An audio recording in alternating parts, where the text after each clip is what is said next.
আজকে গেছিলাম মুন্ডেশ্বরী নদীতে, কোনো রকম রিয়াকশান পাইনি মাছের। মাছ খুব নড়েছে, তো মাছ হয়নি, কিন্তু পরিবেশটাও খুব ভালো ছিল, মাছের নড়ানো ছিল খুব।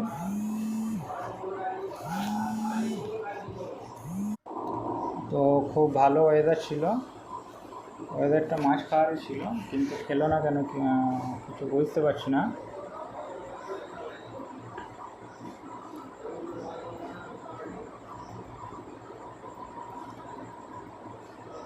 ছাতুর টোপ খেলা হচ্ছে, সুজি ছাতু পায়েল দিয়ে। তো সকাল থেকে কোনো টান ফান হয়নি। আমরা এসছি ওই তোমার 5টা সাড়ে 5টার সময় এসছি। এখন বাজছে 12টা, সাড়ে 12টা বাজছে।